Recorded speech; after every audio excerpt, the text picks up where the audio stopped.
Rich, thank you so much for sitting down with us Yes. and talking about your re-election campaign.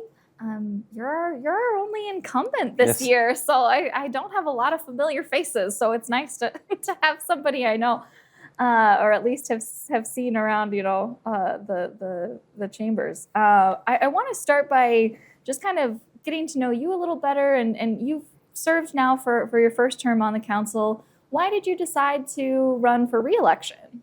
Yeah, I've had the opportunity to serve for the last 4 years, and when thinking about kind of I want to run again, what really came into my mind was two things. One is there's some things I'm really passionate about that still need continue work and thing. And the other thing is now I've got some experience in understanding how the system and process works, and an opportunity to work with the new administration. I think really has the opportunity to set some things in place for the future of our community. So I'm excited for that opportunity and for the voters to consider that. Yeah, fantastic. I've been starting everybody off with probably the maybe the most controversial question. If you could eat at only one Sioux Falls restaurant for the rest of the year, where are you going? Oh boy, I'm probably going to Jackie's. Such a good pick. Every restaurant people are picking, I'm like, oh yeah, that would be a good one. Jackie's is a great one. There's a plethora of options. Yeah. Oh, I know. That's a great pick, though. Well, I want to get into some of the questions, and a lot of these questions are sort of sourced from Sioux Falls Simplified readers, and kind of trying to hit on the topics that people care Fabulous. about to help prepare them for Election Day. The number one thing I heard from people that they want to talk about is housing, and I know that addressing homelessness has been a big part of your first term, and you kind of started that task force right away, and have done quite a bit of work there. Can you talk a little bit about your philosophy when it comes to addressing homelessness and the role that the city should play there? Yeah, great question. Homelessness is a real passion of mine. Had the honor of serving as the chair of the Homeless Task Force, and we brought forward a couple of different things. One of the things that I'm really proud of but still needs more work, and that's a non-law enforcement first engagement with individuals. So that's something called the street teams. I really believe that our law enforcement's fabulous. But one of the ways we drain our law enforcement is by getting them to require to engage with homelessness first. And I think we've started something there with that, and we got to strengthen that non-law enforcement first engagement. So when there's a panhandler, when there's somebody struggling in a park, wherever it might be, we got to build up that street team so someone goes there first, and it's got to be consistent. One of the things we struggle with is it's not necessarily consistent. The communities that I visited, Denver, Houston, that had those programs, the key to those programs was consistency of making those routes and those things. So I want to double down on non-law enforcement engagement on the homeless thing. Second thing that we got to have more conversation about is a thing called housing first.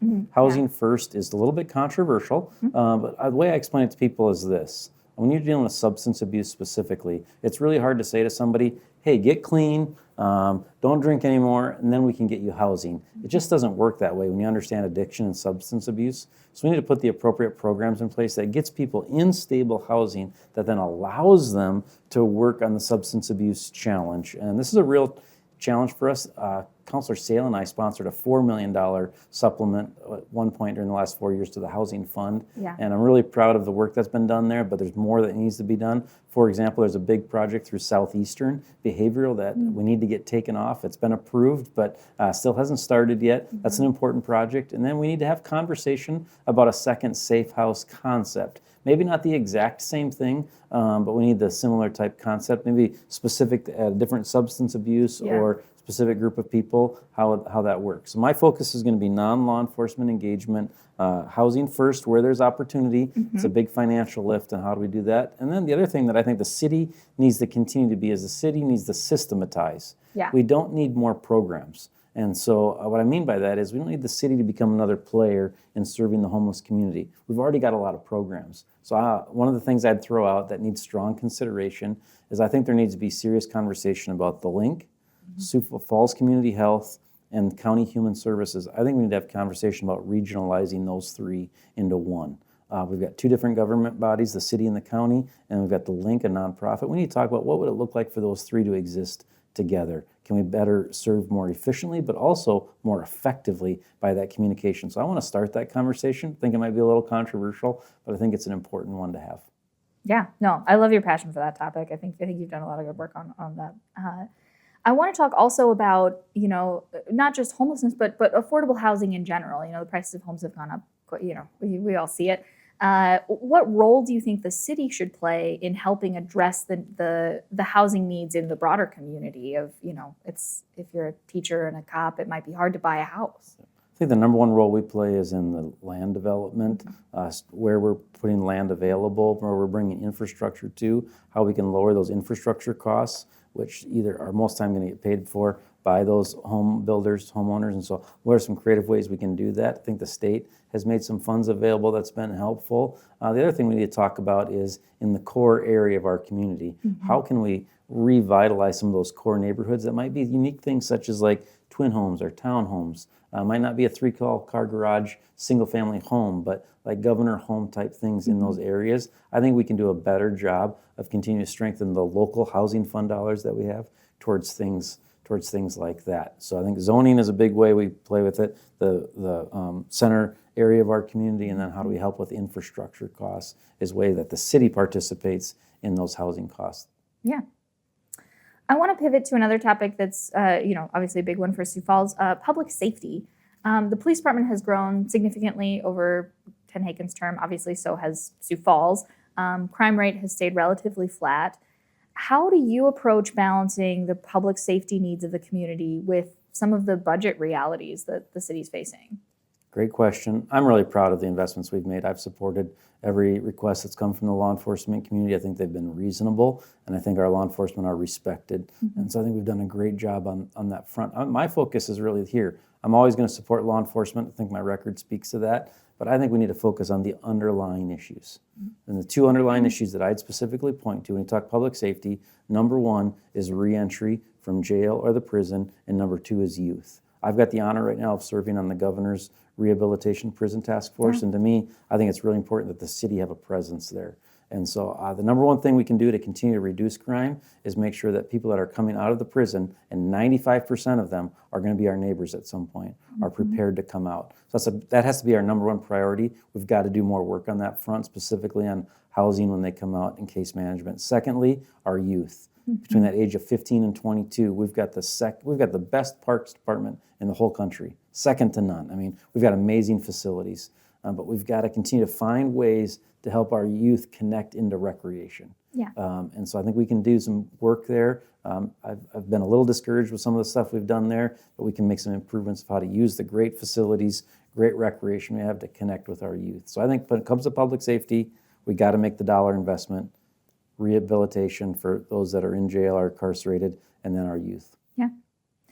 Another public safety question that came up from several readers, do you support collaboration between the Sioux Falls Police Department and federal immigration officials? I think I'm proud of the collaboration we have between county, city, and the federal officials. I think they've done a really good job of communicating with one another. I think Police Chief Toome has done a good job of explaining what the city's role is and what the federal role is. Federal has to enforce the laws that are on the books. City needs to be in communication with them. I'm not excited about the city being opposed to federal law or federal enforcement of federal laws. There's immigration challenges in our country right now, admittedly. What we need to do is work with our congressman and our senator, and we need to say, hey, let's get a plan in place for how we're going to help with these work visas. We need to get a plan in place for how we communicate between the jails and ICE, prison and ICE. And we get a plan in place of how we bring people out of the shadows and get their IDs, get them on work visas, et cetera. And so I think we've collaborated well. At the same time, that's ICE's responsibility, and it needs to stay there. Yeah. I want to pivot again. We're going to ping pong a lot of topics here, but I want to talk about the arts. The city's in the process of developing this master plan for arts and culture. The council received some information that I think it was survey data that said a majority of Sioux Falls residents surveyed do support public funds for the arts. How have you how would you continue to approach decisions about funding public art projects? Great question. I'd say this is an area where I've grown in a little bit and didn't fully understand when I first started. There were some changes happening when I first started. That's kind of like, should we be doing this? But I think what we did by adding in the arts coordinator position. It kind of infused the idea of the arts and the culture across all things rather than kind of being a silo to itself. So I think that was a really healthy move. I think the current arts coordinator is doing a great job of that, and I think that's where it needs to be focused, is infused. The question that I'm wrestling with the most is, where do the public funds come from? There's a real squeeze right now. The sales tax has not been growing at the rate it has previously grown at. And then there's a lot of people talking about we want to kind of rein in property taxes even further. So where do those funds come from? And so I think we need to look at some things. For example, when you're doing a bid, for example, Right. at the downtown bid, should a portion of that be allocated towards arts and culture of downtown? About the entertainment tax, what portion of the entertainment tax should go towards that type of stuff? So I don't have a great answer yet on where those funds should come from. I understand the need for it because it impacts the culture of the community as a whole. And so Levitt's a great example that's been supported by the public and private philanthropy. But how do we raise up that public support? I don't think there's a clear answer yet on where those funds should come from. Yeah, fair enough. Another topic I want to touch on is sustainability. The city has a sustainability plan. What would be your approach to protecting our community's natural resources, and specifically as it relates to zoning and development and those kind of decisions as they come down? Yeah, sustainability is a big topic when I first came on the council, Yeah. and there's been a lot of changes on that front. I think when it comes to sustainability, I'd focus on a couple of things. First is in regards to zoning, how can we increase density? And so we've already, for example, in the core of our community, how can we do townhomes or things like that? Because we've already got the streets there, we're already moving the snow on those streets. So rather than building out, we're building up. And so I think that we can continue to improve that. One of the things we need to do is help people understand the benefits of that. I think when people think of increasing density, they think of big cities and like, I don't want to live in an apartment building, but there's some unique ways we can do that. Yeah. For example, maybe it's a shared little park in a neighborhood, and that increases people like, hey, we don't have a yard that you'd have on the edge of town, but you get this shared park that you use together. So we can encourage some things like that, increase density. Sustainability, I think there needs to be really a couple of focuses. Number one is our river. Yeah. I think we're making some improvements there. The Friends of the Big Sioux are doing a great job of building education. We can continue to do better of cleaning that at different times. We need to look at buffer, continue to improve that buffer on that. But we also need to have some communication about what happens with pet waste and so forth that's impacting the quality of the river. Second thing we can do when it comes to sustainability, I think the focus really is on the commercial and the multifamily. So when people talk to me about recycling rates, I don't think more regulation is needed for single-family homeowners, things like that. Because at the end of the day, if we want to move the needle, it really comes down to commercial and multifamily. So for example, if you drive by multifamily and you see the recycling bin versus the garbage bin, oftentimes it's all mixed together. And so what can we do? We need to meet with the multifamily association. We need to have conversations. How can we strengthen that? For example, the big commercial things such as Walmart, Hy-Vee, et cetera. How can we make sure we're doing a good job of recycling at those places? I know that numbers have gone down on that front, so we need to have continued conversations. So the river is a priority, multifamily, commercial specifically, and that recycling is a priority as well. Yeah, absolutely. Another question I have for you is on the data center side, that's been a big topic of discussion over the last couple months in the city. Moving forward, what do you think the city needs to do to balance the sort of we want to be part of these new technologies, we want to support development, all that, but also protecting our limited water and electricity usage and those kind of things that people have had concerns about? What's your sort of philosophy or approach in those conversations? Yeah. My approach on that, I think, was actually seen in how we handled this last data center situation. I believe we need to follow our zoning laws. So, for example, I was supportive of changing that to a light industrial thing. I was also supportive of the extra restrictions we put on regarding buffer, berms, things like that. So I think we put the appropriate zoning in place, and then private business needs to operate within that zoning. I think that's government's role in that thing. In regards to water and electricity, when it came to this last data center, I specifically sponsored an amendment that required any of the water that's coming through the city meter can only be used for domestic uses. Break room, sink, bathrooms, things like that can't be used for the cooling. So that's protecting anything that's coming from the city.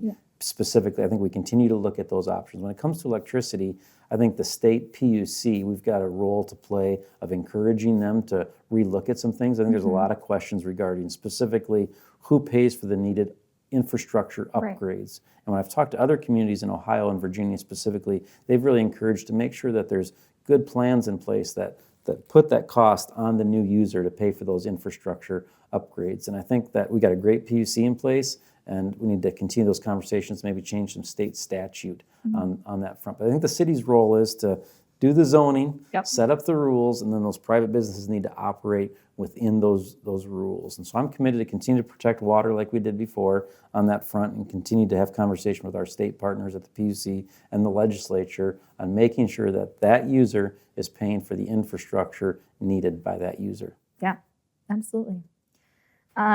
This next question, it started, I will admit, when I first drafted these as a Riverline district question, but now obviously with Smithfield announcing their move out of downtown, that's an even bigger parcel. So I want to talk Riverline a little bit, but really I want to know, what is your vision as downtown? You know, I mean, they talk about like doubling the size of downtown. We've got 100 acres to sort of play with, for lack of a better term. What's your vision? And maybe more importantly, how do you want to see that decision-making process play out in the community? Yeah, what a great opportunity we have as a community right now to impact our kids and grandkids.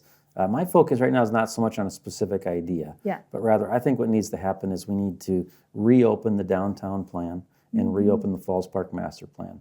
Both of those have been approved in recent history, but now we've had a dramatic change that alters things. So I think the appropriate thing to do would be to say, let's reopen the downtown plan, let's reopen the Falls Park Master Plan, let's look from 14th Street all the way to Rice Street, because we can't just plan the new Smithfield area and then it hurts the rest of downtown or Riverline or Whittier. We've got to do it all together from Minnesota to Cliff, 14th to Rice. We've got to have a master plan. I think that should be done similar to how we do the comp plan in the city. I think we do a good job of that. You hold a variety of open houses. You've got a large committee of people. It goes through the planning commission, then comes to the council. And those comp plans there's things at the library, there's things online. So I think we need to follow that exact same process. And I think the last consultant we did, for example, was really good, and he did a great job of interacting with the public. So I'd encourage us to consider that same type of thing. The one priority that I would have is I do believe we need to double down on the convention opportunity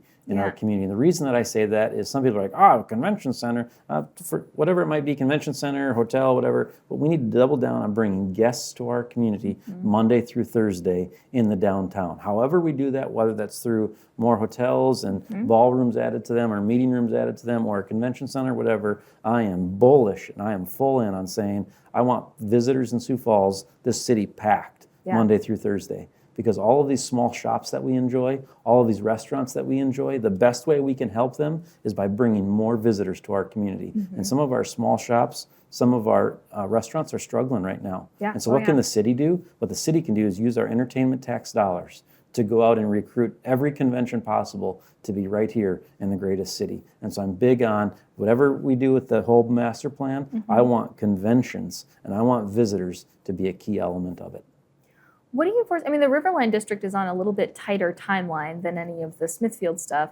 What do you foresee happening there? I foresee now the Riverline conversation restarting, basically, because 14th Street to Rice, Clifton, Minnesota, it's all part of that. And we need to have a conversation, what's the best use of that land? I was on the committee there. I was the chair of that committee, actually. I think we did a really good change in that purchase agreement when we made it public, is that it can be used for any public use. And we've got 5 years. So we got a little window here to continue conversation. Obviously, the opening of more land is going to change that. And we need to have real conversation between Riverline and Smithfield site is Whittier. So how does all of this flow together? For example, there's a new middle school coming. Absolutely. Should this change where the middle school goes? We should have conversation about that because it could impact housing. So is there a way to help with neighborhood housing at the same time as a middle school? That's why I'm a big proponent of the overall plan that needs to take place. No, that makes a lot of sense.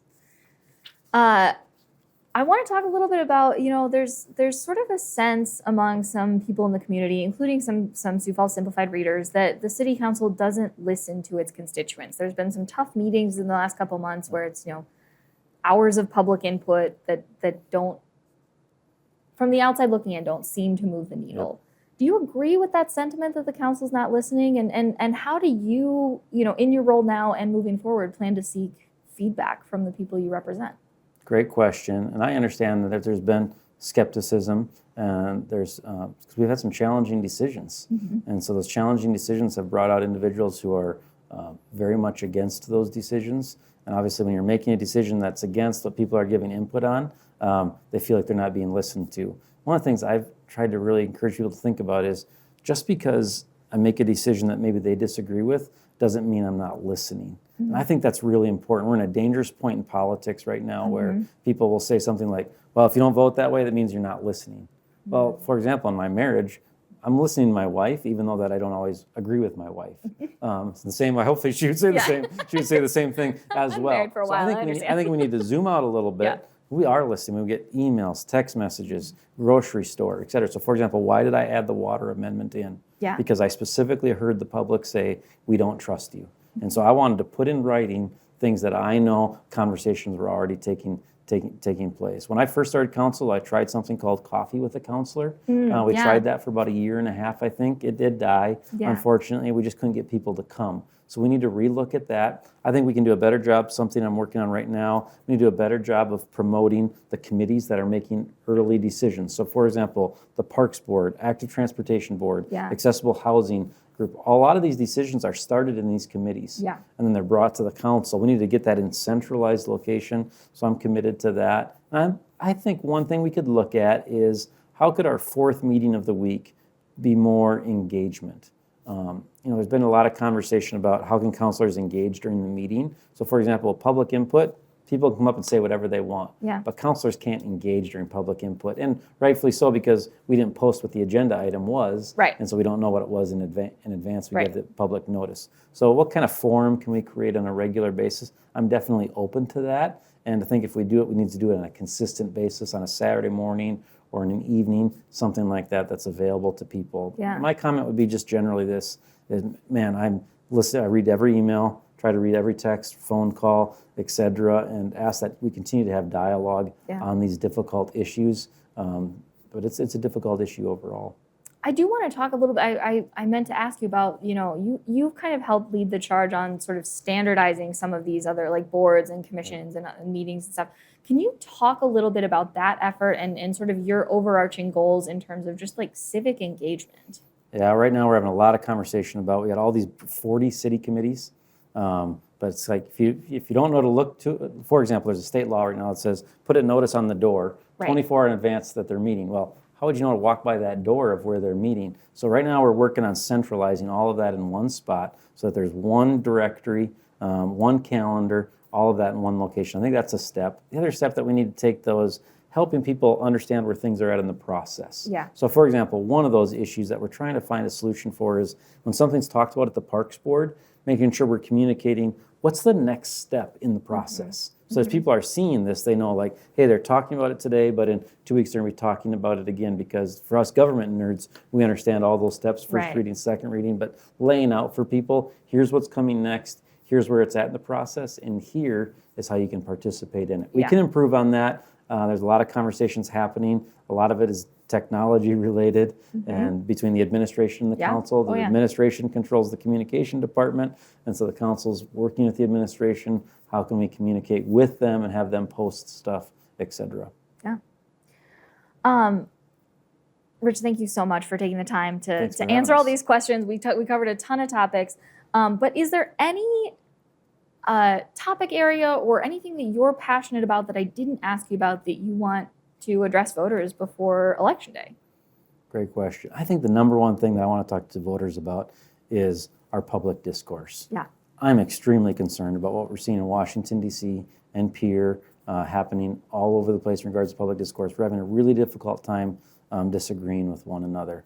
What I've really tried hard to demonstrate over the last 4 years is that I'm not always going to disagree, but I've tried to not be disagreeable.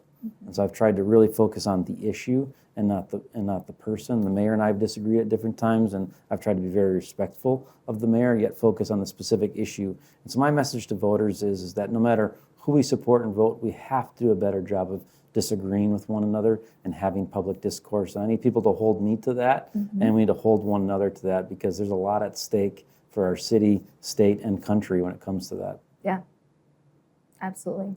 Counselor, thank you so much. I really appreciate you taking the time, and good luck to you on the rest of your campaign. Thanks for having me.